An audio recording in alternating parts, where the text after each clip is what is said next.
Hello everyone, मैं अपने channel रीसर्वे में आप सभी का स्वागत करता हूं। आज मेरा एमसीक्यू सीरीज का छठा लेक्चर है और आज हम पढ़ने जा रहे हैं 23 जून के सारे इम्पोर्टेंट करंट अफेयर्स। मैं हूं अनुराग गुप्ता। तो चलिए स्टार्ट करते हैं। अगर आपने मेरे चैनल को अभी तक सब्सक्राइब नहीं किया तो प्लीज़ सब्सक्राइब कर लीजिए और बेल आइकन बटन को भी प्रेस कर दीजिएगा। तो चलते हैं पहले क्वेश्चन की तरफ। और मेरी वीडियो अगर पसंद आए तो उसे लाइक ज़रूर कीजिएगा। BMW का नया अध्यक्ष किसे बनाया गया है? तो BMW का नया अध्यक्ष बनाया गया है विक्रम पावह को। तो अब कुछ जान लेते हैं BMW के बारे में। तो ये BMW एक जर्मन कंपनी है और फाउंडेड इन 1916 और ये जर्मन कंपनी है। ये पहले एयरक्राफ्ट के इंजन बनाती थी, उसके बाद फिर इसने क्या बनाना चालू कर दिया, लग्जरी व्हीकल्स एंड मोटरसाइकिल्स। हालांकि आप सभी परिचित हैं BMW से, और ये पूरे वर्ल्ड वाइड सप्लाई करती है कार्स को, लग्जरी कार। ठीक है, चलिए सेकंड क्वेश्चन की ओर चलते हैं। किसने क्वालिटी एनजेट culinary कप 2020 जीता है? तो इसका नाम है अंगद सिंह राणा। ये एक सेफ कंपटीशन था जो इस बार हुआ था 2020 में, और ये वर्चुअल सेफ कंपटीशन हुआ था इस बार। तो इसको किसने जीता है? अंगद सिंह राणा, जो ये साउथ के हैं। मेरा जीवन मेरा योग प्रतियोगिता किस मंत्रालय की पहल है? तो ये है आयुष मंत्रालय की। इसके बारे में मैं पहले ही बता चुका हूँ, फिर बताता हूँ कि जो इवेंट का नाम था वो मेरा जीवन मेरा योग था, और ये मोदी जी के कहने पर आयुष मंत्रालय द्वारा ये इवेंट ऑर्गेनाइज किया गया था। और इसकी थीम क्या थी? Yoga at home, yoga with family. Next question की ओर चलते हैं। फिलीपींस में भारत के अगले राजदूत निम्न में से किसे नियुक्त किया गया है? तो ये किया गया शंभू एस कुमारन को। इसके पहले भी मैंने बता चुका हूँ कि अभी लेटेस्ट न्यूज कि स्विट्जरलैंड के जो राजदूत हैं, भारत के राजदूत स्विट्जरलैंड के अंदर, वो है मोनिका मोहता है। और बेल्जियम के अंदर जो इंडियन राजदूत हैं वो हैं संतोष झा। बेल्जियम में संतोष झा है, स्विट्जरलैंड में मोनिका मोहता है, और फिलीपींस में शंभू एस कुमारन है। तो चलिए अब नेक्स्ट क्वेश्चन की ओर चलते हैं। कौन 2020 रिचर्ड डॉकिंस पुरस्कार प्राप्त करने वाले पहले भारतीय बन गए हैं? तो ये हैं जावेद अख्तर।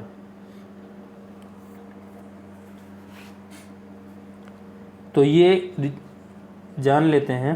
हालांकि आप सभी परिचित हैं जावेद अख्तर से, तो हम रिचर्ड डॉकिंस अवार्ड के बारे में जान लेते हैं कि ये है क्या। ये 2003 में स्टार्ट हुआ था। पहले इसको देती थी एक कंपनी का नाम था जिसका एथीस्ट अलायंस ऑफ अमेरिका, जो ये पहले देना शुरू की है। फिर उसके बाद जो इसका टेक ओवर किसी और ने ले लिया। किसने? सेंटर फॉर इंक्वायरी, ये भी एक कंपनी का नाम है, उसने इसको क्या किया, टेक ओवर कर लिया, अपने हाथ में ले लिया। तो 2019 में ये इसका आंसर है अपना जावेद अख्तर। ठीक है, अब नेक्स्ट क्वेश्चन की ओर चलते हैं। हाल ही में किस राज्य ने महास्वयं पोर्टल लॉन्च किया है? तो ये इसका आंसर है महाराष्ट्र। अब महास्वयं पोर्टल है क्या? ये रोजगार देने के लिए एक पोर्टल उन्होंने लॉन्च किया है। आप देख सकते हैं गूगल में वेबसाइट भी है इनकी। ये अप्लाई करेंगे तो वो आपको रोजगार प्रोवाइड करेंगे। ये महाराष्ट्र के अंदर है। तो महाराष्ट्र के बारे में कुछ फैक्ट्स जान लेते हैं हम। जैसे वहाँ के सीएम है उद्धव ठाकरे, आप सभी जानते हैं। गवर्नर है भगत सिंह कोश्यारी। डिस्ट्रिक्ट की अगर बात करें तो यहाँ 36 डिस्ट्रिक्ट हैं। कहाँ? महाराष्ट्र में। और कैपिटल मुंबई। ठीक है, अब चलते हैं आगे। हाल ही में क्लारा एंड द सन नामक पुस्तक किसने लिखी है? तो ये पुस्तक लिखी काजुओ इशिगुरो ने, जो कि ये नोबेल प्राइज विनर भी रह चुके हैं। Kazuo Ishiguro.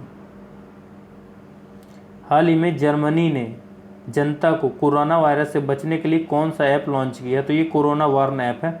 ये भी आरोग्य सेतु ऐप जैसा ही है। हॉटस्पॉट एरिया को आपको बता देगा, आपको मतलब वार्न कर देगा पहले ही। ठीक है, तो ये अब चलते हैं और आगे। किस राज्य केंद्र शासित प्रदेश के प्रशासन ने ग्राम पंचायतों के सामाजिक आर्थिक विकास में उत्कृष्ट योगदान के लिए दीनदयाल उपाध्याय सशक्तिकरण पुरस्कार जीता? तो ये है जम्मू एंड कश्मीर। तो ये किसको मिला पुरस्कार? प्रशासन को। कहाँ की प्रशासन? केंद्र शासित प्रदेश जो है हमारा जम्मू एंड कश्मीर की जो प्रशासन है उनको मिला है दीनदयाल उपाध्याय सशक्तिकरण पुरस्कार। तो चलिए हम जम्मू एंड कश्मीर के बारे में कुछ जान लेते हैं। तो वहाँ के लेफ्टिनेंट गवर्नर कौन है? गिरीश चंद्र मौर्य। राज्यसभा की सीट अगर बात करें तो 4 सीट हैं, लोकसभा की सीट 5 हैं, और डिस्ट्रिक्ट वहाँ अगर बात करें तो वहाँ 20 है डिस्ट्रिक्ट ओवरऑल। और आगे चलते हैं। हाल ही में JSW सीमेंट ने अपना ब्रांड एम्बेसडर किसे बनाया है? तो ये सौरभ गांगुली को भी और सुनील छेत्री दोनों को बनाया। तो मतलब उपर्युक्त में से उपर्युक्त दोनों इसका आंसर होगा ब्रांड एम्बेसडर। तो आप जानते हैं कि सौरभ गांगुली तो क्रिकेटर हैं और सुनील छेत्री फुटबॉलर। ये हम चलिए अब हम कल का जो लेक्चर है 22 जून का उसको हम एक बार रिवाइज कर लेते हैं कि कल के क्वेश्चन सारे के सारे। तो ICMR ने यूजर फ्रेंडली PPE किट को मंजूरी दे दी है। PPE किट का नाम है, तो क्या नाम है? नवरक्षक नाम है PPE किट का। ये आपको कल की वीडियो में भी मिल जाएगा सारा का सारा डाटा। हाल ही में विश्व शरणार्थी दिवस कब मनाया गया है? तो ये मनाया गया है हमारा 20 जून को।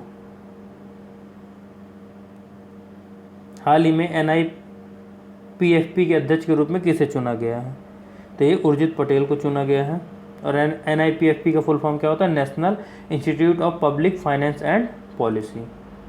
ठीक है, नेक्स्ट क्वेश्चन की ओर चलते हैं। हाल ही में किस राज्य सरकार ने ऑनलाइन कक्षाओं पर प्रतिबंध लगा दिया? तो यह है मध्य प्रदेश सरकार। मध्य प्रदेश सरकार के पहले कर्नाटक की सरकार ने भी 5th क्लास तक के बच्चों को प्रतिबंध लगा दिया था। मध्य प्रदेश की सरकार ने भी 5th क्लास तक के बच्चों को ऑनलाइन क्लासेस के लिए प्रतिबंध लगाया है। हाल ही में खदान व कोयला मंत्री ने किस नाम से एक वेब पोर्टल लॉन्च किया है? तो यह है सत्यभामा। और आगे चलते इन सारे क्वेश्चनों की डिटेलिंग मैंने कल वाले लेक्चर में पूरी तरीके से अच्छी तरीके से कर दी है। हाल ही में ये जो PS वेदर नहीं है, ये TS वेदर है। TS वेदर नामक मोबाइल ऐप लॉन्च हुआ है। तो ये तेलंगाना में हुआ है। तो आगे चलते हैं। किस राज्य ने कोविड-19 होम्स नहीं कोविड केयर होम्स है स्थापित करने की घोषणा की है? तो ये किसने की है? उड़ीसा ने। और आगे चलते हैं। ADB के अनुसार वित्त वर्ष 2021 में भारतीय अर्थव्यवस्था कितने % तक संकुचित रह सकती है? तो ये है 4%। और ADB का फुल फॉर्म क्या है? Asian development bank. ठीक है। हाल ही में किस बैंक ने अपनी लोन प्रक्रिया को पूरी तरह डिजिटल बना दिया है? तो ये बैंक ऑफ बड़ौदा BOB। हाल ही में ब्रिटिश पेट्रोलियम ने कहाँ ग्लोबल बिजनेस सर्विस सेंटर खोलने की घोषणा की है? तो यह है पुणे इसका आंसर। भारत कब संयुक्त राष्ट्र सुरक्षा परिषद का अध्यक्ष होगा? अगस्त 2021। ठीक है, तो हमारा लेक्चर आज यहीं पर ख़त्म करते हैं। और अगर मेरा लेक्चर आपको पसंद आया तो प्लीज़ मेरे चैनल को subscribe, like and bell icon का बटन भी प्रेस कर दीजिएगा। और हो सके तो जितने लोगों को आप शेयर कर सकें तो करिएगा। और जो भी क्वेश्चन हो आप मुझसे कमेंट पर पूछ सकते हैं, मैं श्योर जवाब दूंगा आपको। ठीक है, थैंक यू, धन्यवाद।